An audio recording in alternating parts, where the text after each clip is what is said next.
Perkenalkan, nama saya Asti Ayuni dengan NIM 34032200023. Di sini saya akan menjelaskan tentang siklus produksi. Sebelumnya saya akan menjelaskan tentang arti produksi. Produksi merupakan proses penciptaan barang atau jasa yang dilakukan oleh suatu perusahaan. Pengertian siklus produksi yaitu serangkaian aktivitas bisnis yang pemrosesan data yang terus-menerus terjadi dalam proses pembuatan produk. Tujuannya adalah menghasilkan informasi akuntansi biaya yang akurat dan tepat waktu untuk mendukung satu, penetapan harga pokok, yang kedua ada perencanaan alokasi sumber daya, yang ketiga ada evaluasi kinerja, yang keempat ada pengendalian biaya produksi. Tujuan utama siklus produksi yang pertama ada otorisasi atas semua produksi dan akuisisi aktiva tetap. Yang kedua ada keamanan atas persediaan dan aset tetap. Yang ketiga ada validitas dan keakuratan pencatatan transaksi. Yang keempat ada efisiensi dan efektivitas pelaksanaan produksi. Manfaat siklus produksi yang pertama meningkatkan efisiensi, yang kedua ada mengurangi biaya, yang ketiga meningkatkan kualitas, yang keempat ada meningkatkan produktivitas, yang kelima ada mengurangi resiko, yang keenam ada meningkatkan kepuasan pelanggan, yang ketujuh ada mengoptimalkan penggunaan sumber daya, yang kedelapan ada meningkatkan fleksibilitas. Nah, ada contoh dari siklus produksi pada industri manufaktur. Pertama, perencanaan produksi, menentukan jenis produk, kuantitas, dan waktu produksi. Yang kedua, ada pengadaan bahan baku, membeli bahan baku yang diperlukan untuk produksi. Yang ketiga, ada proses produksi, mengolah bahan baku menjadi produk jadi melalui berbagai tahapan seperti perakitan, pengemasan, dan lain-lain. Yang keempat, pengawasan kualitas. Memeriksa kualitas produk untuk memastikan bahwa produk memenuhi standar yang ditentukan. Kelima, ada pengemasan dan penyimpanan. Mengemas produk jadi dan menyimpannya di gudang. Yang keenam, ada pengiriman. Mengirim produk jadi ke pelanggan atau reseller atau bisa juga distributor. Nah, siklus produksi memiliki hubungan yang erat dengan beberapa aspek lain dalam suatu organisasi. Antara lain, yang pertama ada siklus akuntansi, di mana siklus produksi terkait dengan siklus akuntansi karena biaya produksi dan harga pokok penjualan, yaitu HPP, harus dicatat dan dilaporkan dalam laporan keuangan. Kedua, ada manajemen rantai pasok. Siklus produksi terkait dengan manajemen rantai pasok karena pengadaan bahan baku dan pengiriman produk jadi ke pelanggan atau distributor harus dikelola dengan efektif. Yang ketiga, ada pengendalian kualitas. Siklus produksi terkait dengan pengendalian kualitas karena kualitas produk harus dipantau dan dikendalikan selama proses produksi. Yang keempat, ada manajemen persediaan. Siklus produksi terkait dengan manajemen persediaan karena persediaan bahan baku dan produksi jadi harus dikelola dengan efektif untuk memastikan ketersediaan produk dan mengurangi biaya penyimpanan. Dengan demikian, siklus produksi memiliki hubungan yang erat dengan berbagai aspek lain dalam suatu organisasi. Dan pengelolaan yang efektif dari siklus produksi dapat membantu meningkatkan efisiensi, produktivitas, dan kualitas produk atau jasa. Halo semuanya, perkenalkan nama saya Nisa Saadatul Istiqomah dengan NIM 34032200022. Sebelumnya teman saya sudah memberikan gambaran umum tentang apa itu siklus produksi. Nah, di bagian saya ini, kita akan menyelam lebih dalam untuk memahami 4 aktivitas dasar siklus produksi, yaitu desain produk, perencanaan dan penjadwalan, operasi produksi, serta akuntansi biaya. Mari kita mulai. Kita mulai dengan aktivitas pertama, yaitu desain produk. Desain produk adalah langkah awal dalam siklus produksi. Tujuan utama dari aktivitas ini adalah untuk menciptakan produk yang tidak hanya memenuhi harapan konsumen dari segi kualitas, daya tahan, dan fungsional, tetapi juga dirancang untuk meminimalkan biaya produksi. Untuk mewujudkan desain produk yang efektif, ada dua dokumen kunci yang sangat penting. Yang pertama adalah Bill of Materials atau BOM. Bill of Materials ini adalah daftar lengkap semua bahan baku dan komponen lain yang diperlukan untuk memproduksi suatu produk. Ibarat resep masakan, Bill of Materials ini memberitahu kita semua bahan yang dibutuhkan. Yang kedua adalah Operation List. Dokumen ini merinci urutan langkah-langkah produksi dan waktu yang dibutuhkan untuk setiap langkahnya. Ini seperti instruksi manual bagaimana produk itu dibuat. Lalu, bagaimana peran akuntan dalam aktivitas desain produk ini? Akuntan memainkan peran krusial di sini. Pertama, akuntan dapat menunjukkan bagaimana perbedaan desain akan dampak pada biaya produksi dan profitabilitas perusahaan. Ini sangat penting untuk pengambilan keputusan strategis. Kedua, akuntan memastikan bahwa sistem informasi akuntansi atau SIA dirancang untuk mengumpulkan dan menyediakan informasi mengenai biaya machine setup dan materials handling yang berhubungan dengan berbagai alternatif desain produk. Data ini memungkinkan manajemen membuat pilihan desain yang paling efisien. Ketiga, akuntan menyediakan data mengenai biaya perbaikan dan garansi dari produk yang sudah ada. Informasi ini menjadi umpan balik berharga untuk perbaikan desain produk di masa depan. Setelah desain produk selesai, kita beralih ke aktivitas yang kedua, perencanaan dan penjadwalan. Tujuan dari aktivitas ini adalah untuk menciptakan rencana produksi yang cukup efisien agar dapat memenuhi pesanan yang ada dan mengantisipasi permintaan jangka pendek, namun tanpa menimbulkan persediaan barang jadi yang berlebihan. Keseimbangan ini sangat penting untuk efisiensi operasional. Ada dua metode umum yang digunakan dalam perencanaan produksi. Yang pertama, Manufacturing Research Planning atau MRP2.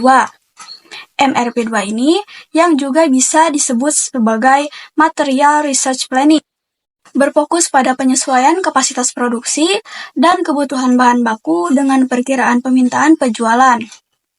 Ini adalah pendekatan yang paling tradisional dan menyeluruh. Yang kedua, Just-in-Time atau JIT, Manufacturing System. Filosofi JIT adalah memproduksi hanya berdasarkan pesanan. Tujuannya adalah untuk meminimalkan persediaan bahan baku, barang setengah jadi, dan barang jadi. Ini adalah pendekatan yang sangat efektif dan efisien dalam pengelolaan persediaan. Dalam aktivitas ini, ada beberapa dokumen penting. Yang pertama, Master Production Schedule atau MPS. MPS ini adalah dokumen yang menentukan berapa banyak setiap produk yang harus diproduksi selama periode perencanaan dan kapan produksi harus dilaksanakan. Ini adalah peta jalan produksi utama. Yang kedua, Materials Requisition. Materials Requisition adalah dokumen yang mengotorisasi pemindahan bahan baku dari gudang ke pabrik. Dan pemindahan materials ini kemudian didokumentasikan dalam move ticket. Lalu, bagaimana peran akuntan dalam perencanaan dan penjadwalan? Akuntan memastikan bahwa SIA mengumpulkan dan melaporkan biaya sesuai dengan teknik perencanaan produksi yang digunakan oleh perusahaan. Ini penting agar data biaya relevan dengan sistem yang diterapkan. Selain itu, akuntan juga dapat membantu memilih metode yang lebih cocok antara MRP2 atau JIT berdasarkan analisis biaya dan manfaatnya. Nah, sekarang kita masuk ke aktivitas yang ketiga. Aktivitas yang ketiga adalah operasi produksi. Operasi produksi ini adalah inti dari siklus produksi, di mana bahan baku diubah menjadi barang jadi. Dalam era modern, banyak perusahaan mengimplementasikan computer integrated Manufacturing atau CIM. CIM adalah penggunaan berbagai bentuk teknologi informasi dalam proses produksi, seperti robot atau mesin yang dijalankan oleh komputer, dengan tujuan utama untuk mengurangi biaya produksi. Otomatisasi ini meningkatkan efisiensi dan mengurangi kesalahan manusia. Setiap perusahaan perlu mengumpulkan data yang akurat mengenai 4 faktor utama dalam operasi produksi. Yang pertama, bahan baku yang digunakan. Yang kedua, jam kerja yang dihabiskan. Yang ketiga, operasi mesin yang dilakukan. Dan yang keempat, biaya overhead manufaktur lain yang terjadi. Pengumpulan data yang akurat di area ini sangat penting untuk pengendalian biaya dan evaluasi kinerja. Aktivitas yang terakhir, namun tidak kalah penting, adalah akuntansi biaya. Tujuan utama dari sistem akuntansi biaya yang pertama adalah sistem ini menyediakan informasi yang krusial untuk perencanaan, pengendalian, dan evaluasi kinerja operasi produksi. Tanpa informasi biaya yang akurat, sulit untuk membuat keputusan yang tepat. Kedua, sistem ini menyediakan data dan informasi biaya tentang produk yang digunakan dalam pengambilan keputusan, penetapan harga, dan bauran produk. Ketiga, akuntansi biaya mengumpulkan dan memproses informasi yang digunakan untuk menghitung nilai persediaan dan harga pokok penjualan. Ada 2 tipe utama dari sistem akuntansi biaya. Yang pertama, job order costing. Sistem ini membebankan biaya terhadap kumpulan produksi spesifik atau terhadap pekerjaan individu. Ini cocok untuk perusahaan yang memproduksi barang unik dalam jumlah sedikit atau kecil, seperti perusahaan konstruksi atau percetakan. Untuk tipe yang kedua adalah proses costing. Sistem ini membebankan biaya terhadap setiap proses dan kemudian menghitung rata-rata biayanya terhadap seluruh unit yang diproduksi. Ini lebih sesuai untuk perusahaan yang memproduksi produk homogen dalam jumlah besar seperti pabrik minuman atau makanan. Penting untuk diingat bahwa pemilihan antara job order costing atau proses costing hanya memengaruhi metode yang digunakan untuk membebankan biaya terhadap produk, bukan metode yang digunakan untuk pengumpulan data itu sendiri. Halo semuanya, sebelumnya perkenalkan nama saya Fadil Furdin dengan NIM 340322008. Tadi rekan-rekan saya sudah membahas terkait siklus produksi, mulai dari pengertian siklus produksi sampai dengan yang terakhir yaitu aktivitas dasar siklus produksi. Nah, sekarang mari kita lanjutkan ke bagian berikutnya yaitu pengendalian siklus produksi dan juga kebutuhan dan prosedur informasi siklus produksi. Sebuah sistem informasi akuntansi atau SIA yang dirancang dengan baik memiliki fungsi yang sangat krusial, yaitu menyediakan pengendalian yang memadai. Mengapa pengendalian ini penting? Karena pengendalian ini memastikan beberapa tujuan utama itu tercapai. Beberapa tujuan tersebut yaitu yang pertama, memastikan bahwa semua akuisisi produksi dan juga aset tetap telah diautorisasi secara tepat. Artinya, tidak ada pembelian bahan baku atau aset yang mahal seperti mesin yang dilakukan tanpa persetujuan atau prosedur yang benar.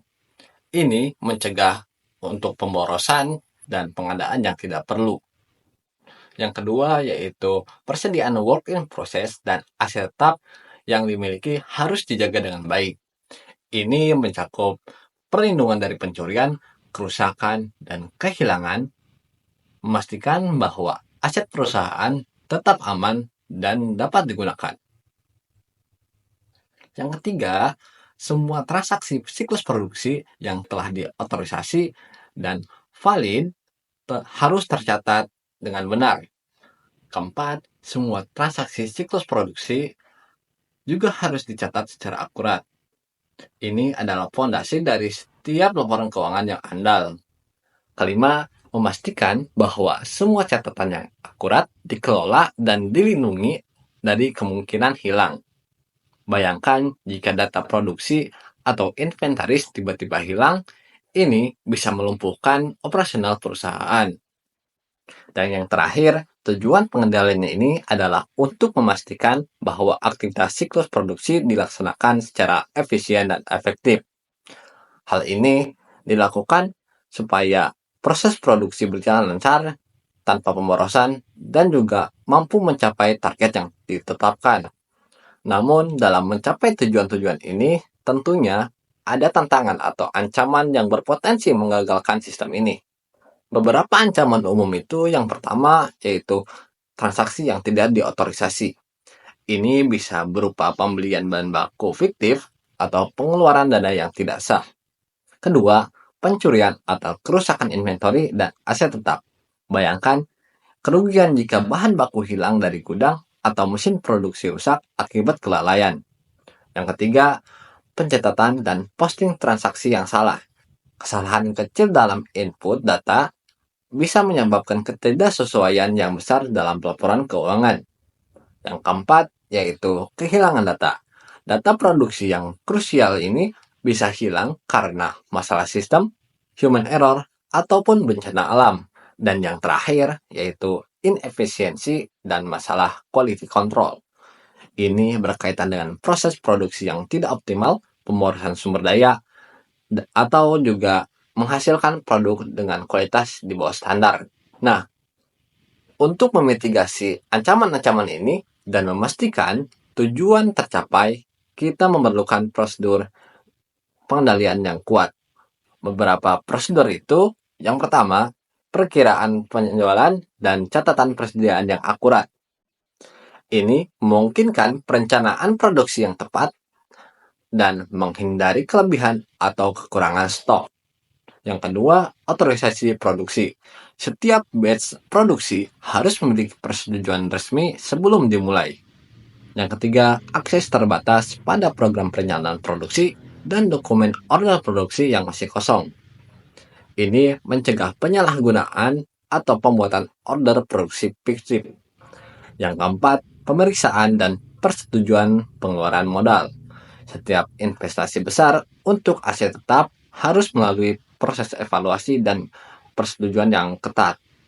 Yang kelima, dokumentasi dari semua perpindahan internal persediaan.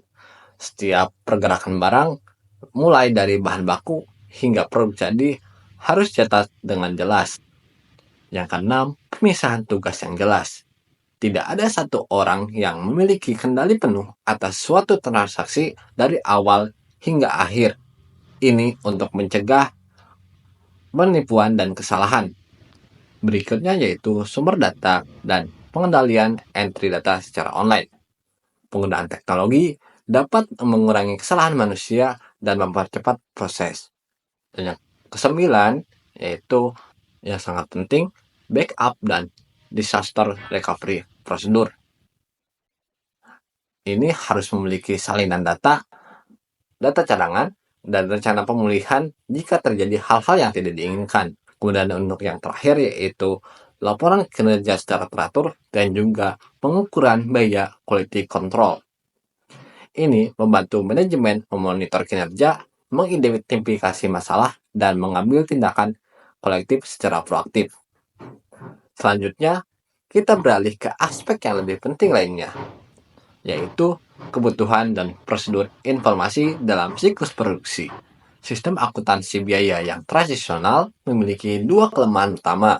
Yang pertama adalah alokasi biaya overhead yang tidak tepat.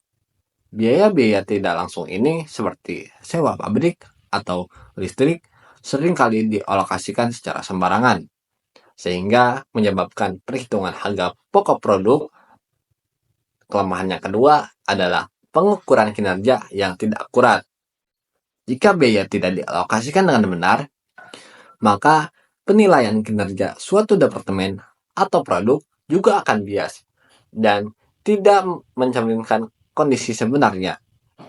Untuk mengatasi alokasi biaya overhead yang tidak tepat, ada solusi yang bisa digunakan, yaitu activity based costing. atau yang sering kali disingkat yaitu ABC. ABC ini bertujuan untuk melacak biaya-biaya kepada aktivitas-aktivitas yang menciptakan biaya tersebut dan hanya mengalokasikannya kepada produk atau departemen yang benar-benar menggunakannya. Sistem ABC juga membedakan 3 kategori overhead yang terpisah. Yang pertama, batch related overhead, yaitu biaya yang terkait dengan kelompok produk atau batch tertentu, misalnya biaya setup mesin untuk satu kali produksi. Kedua, product related overhead, yaitu biaya yang terkait langsung dengan jenis produksi tertentu, seperti biaya desain produk baru. Dan yang ketiga yaitu company wide overhead, yaitu biaya yang terkait dengan keseluruhan operasional perusahaan seperti gaji manajemen. Dengan menerapkan sistem activity based costing ini, perusahaan bisa mendapatkan banyak manfaat yang signifikan. Yang pertama yaitu membuat keputusan yang lebih baik. Data biaya yang lebih akurat menghasilkan keputusan yang lebih tepat terkait kombinasi produk yang akan dijual dan penetapan harga yang lebih kompetitif. Selain itu, data biaya yang lebih rinci akan meningkatkan kemampuan manajemen untuk mengendalikan dan mengelola total biaya secara lebih efektif. Lalu, bagaimana dengan kelemahan yang kedua, yaitu pengukuran kinerja yang tidak akurat? Solusi potensialnya adalah melalui Integrated Production Cycle Data Model. Dengan mengintegrasikan semua data yang relevan dari seluruh siklus produksi ke dalam satu sistem, kita bisa mendapatkan gambaran kinerja yang jauh lebih komprehensif, akurat, dan real-time. Untuk menjalankan siklus produksi dengan efektif, beberapa informasi akuntansi esensial yang dibutuhkan yaitu daftar order produksi yang belum selesai, informasi order produksi yang telah selesai, data harga pokok penjualan produk jadi, serta HPP produk dalam proses. Seluruh sistem ini kemudian dibentuk oleh berbagai prosedur operasional yang terstruktur. Yang pertama yaitu prosedur order produksi, yang mengatur bagaimana pesanan produksi dibuat dan disetujui. Kemudian prosedur permintaan dan pengeluaran barang. Ini untuk memastikan bahan baku yang dikeluarkan sesuai dengan kebutuhan. Ketiga, yaitu prosedur pengembalian barang. Hal ini jika ada bahan baku yang tidak terpakai atau cacat. Kemudian yang keempat, yaitu pencatatan jam kerja. Yang kelima, prosedur produk selesai dan pencatatan pembebanan biaya overhead. Hal ini krusial untuk menentukan harga pokok produksi. Dan yang terakhir, prosedur pencatatan biaya overhead pabrik sesungguhnya, biaya administrasi dan umum, serta biaya pemasaran. Ini untuk menggambarkan biaya operasional yang lengkap. Jadi, itulah pembahasan pada video kali ini. Semoga penjelasan ini memberikan pemahaman yang lebih mendalam dan bermanfaat bagi kita semua. Jangan lupa like, komen, dan subscribe jika video ini membantumu. Terima kasih dan sampai jumpa di video selanjutnya.